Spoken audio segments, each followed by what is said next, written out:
أعوذ بالله من الشيطان الرجيم بسم الله الرحمن الرحيم مخکې سبق کې موږ د صبر لغوي او اصطلاحي معنی ذکر کړو چې صبر په لغت کې څه کوي او په اصطلاح کې څه کوي. اوس ورپسې وایو صبر के बारे में कुरानी आयात और हदीस.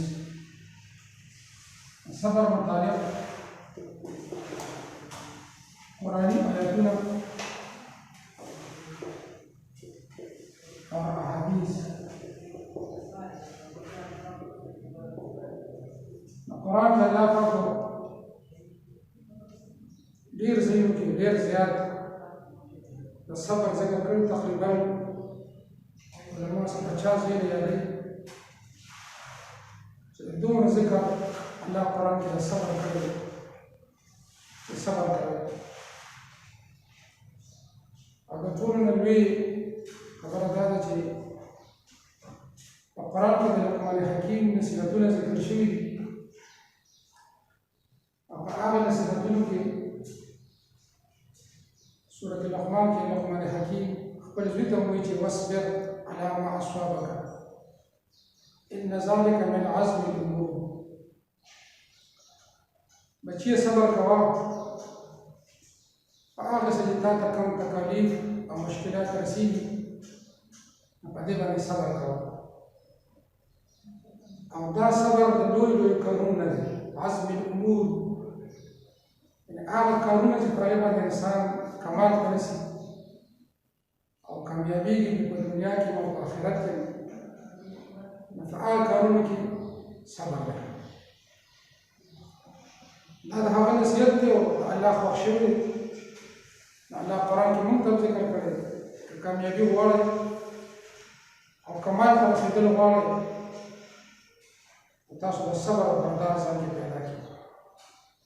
جذبات او خواهشات ته دبا وساتئ او خواهش صبر باندې عمل کړئ. دغه شان قرآن کې دا بل ځای ذکر کړي فاصبر ان العاقبة للمتقين. صبر کوه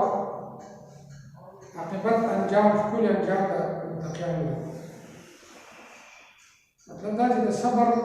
او د تقوا ډېر جوخت تعلق دی چې څومره چا کې تقوا وي دونه صبر او برداشت هم کولی شي. لکه زموږ څومره بزرګان عالمان صحابه کرام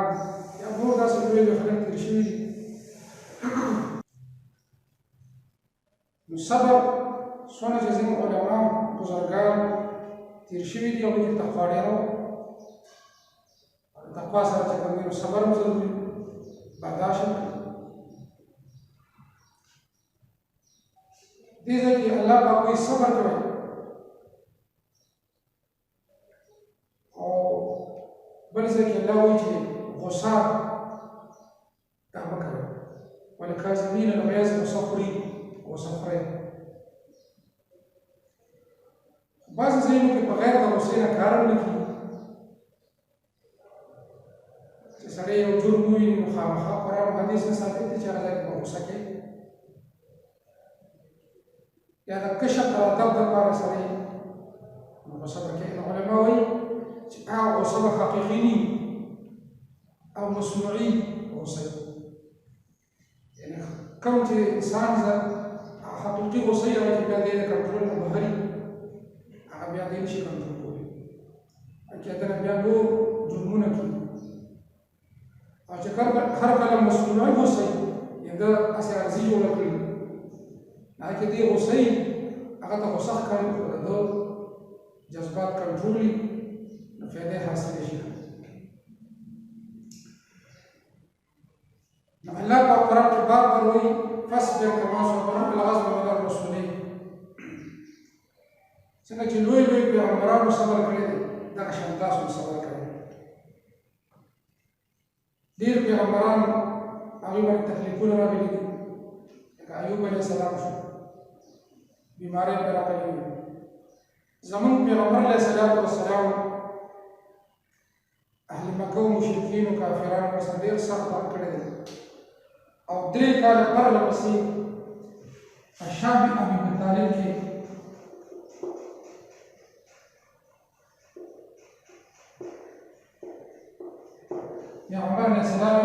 کړی قیدي کړی شاه ابي طالب او بایکاټ یې ورسره کړی معاشرتي بایکاټ او ټول اهل مکه ته دا ویلي ابو جهل او نورو کافرو رؤسا چې کوم مکي سرداران هغې دا حکم جاري کړی چې دوی سره به نه څوک تعلقات ساتي نه به ورسره خرید و فروخت کوي نه به ورسره نور څه تعلقات څوک ساتي دا 3 کاله دا په صحابه کرامو او پیغمبر علیه السلام باندې ډېر زیات سخت تېر شوي او ډېرې سختۍ برداشت کړي خو د دې هر څه باوجود پیغمبر علیه السلام برداشت کړی صبر کړی دی دې اهل مکو ته خیرې کولی شو پیغمبر دی الله پاک سوال قبول خو نه یې کړی طائف کې چې کوم دی هلته کې لاړ هغوی سره کوم سلوک کړی چې پیغمبر علیه السلام سره خبرې کولې نه غوښتل او ماشومان یې واپس یې کړل ورته چې دې طائف ښار نه زر تازه وباسي نو پیغمبر علیه السلام د هغه ځای نه دغه شان راوویست او پیغمبر علیه السلام ته سخت تکلیف ورسېد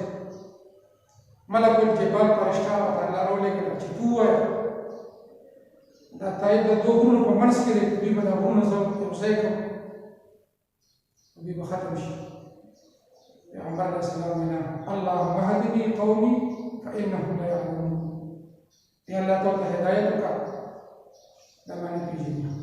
دوی نه پوهېږي که دوی کله پوه شو زه وپېژنم چې دا پیغمبر دی زموږ خیرخواه دی بیا به داسې کار نه کوي هغوی صبر او برداشت کړی او د هغې نتیجه دا شوه چې ورأیت الناس يدخلون في دين الله افواجا خلق چې د پیغمبر علیه السلام دا رویه دا صبر دا برداشت لیدو فوجونه ګروپونه اسلام ته راغلل او مسلمانان شو نن موږ مسلمانانو دا پکار دي چې برداشت کړو او خپل جذبات کنټرول کې ساتو ځکه چې اکثر جرمونه زموږ نه ځکه کېږي چې موږ د صبر حدود کراس کړو او غصې ته لاړ شي چې کله انسان غصه شي نو بس بیا خو دې په ځان نه پوهېږي ټول اندامونه چې کوم دی نو بس بیا هغه در اختیار نه وځي نو دې بیا هر جوړ کولی شي نو د هغه ځای نه موږ ته اسلام چې صبر کوئ او برداشت کوئ او ډېر بې ځایه غصې مه کوئ ځکه چې انسان په جرمونو کې دې سره اخته کېږي د صبر چې څنګه الله تعالی حکم کړی دی او بار تقریبا 50 ځایه ویلي دي حکم یې دا کړی چې صبر کوئ پیدې یې ډېرې زیاتې دي د ټول نه لویه پیدا دا ده الله پاک وایي ان الله مع الصابرین صبر کوونکو سره زه یم یعنې زما امداد تعاون دا صابرینو سره دی دا څومره لوی مقام دی والله مع الصابرین قرآن کې ذکر شوي الله صبر کوونکو سره دی دا دواړه خبرې چې یو سړی چاته وایي زه تا سره یم دا ډېر لوی مقام دی بیا الله رب العالمین خو ډېر لوی ذات دی چې هغه انسان ته وایي زه تا سره یم ته صبر کوه زه تا سره یم د چا د بدو بدل په بدو نور کوه د کنځلو بدل په کنځلو نور په صبر کوه زه تا سره یم پیغمبر علیه السلام درې جزونه دي الله وایي زه پرې قسم کوم اتم پیغمبر علیه السلام وایي زه پرې قسم کوم یعنې هغه سړی چې ده سره څوک ظلم او زیاتي وکړي او دی ورته عفو وکړي برداشت وکړي نو پیغمبر علیه السلام وایي زه پرې قسم خورم چې د عزت په خدای نور هم زیاتېږي ولې د صبر وکړو د برداشت وکړو نو دا دی په ظاهره خو دا ښکاري چې داسې د چا کنځل وکړو زیاتې وشوه خو دا خو د بېعزتي وشوه خو الله پاک نه حقیقت دا دی انجام دا دی چې دې انسان عزت په خدای نور هم زیاتېږي نور به الله پاک سیوا کوي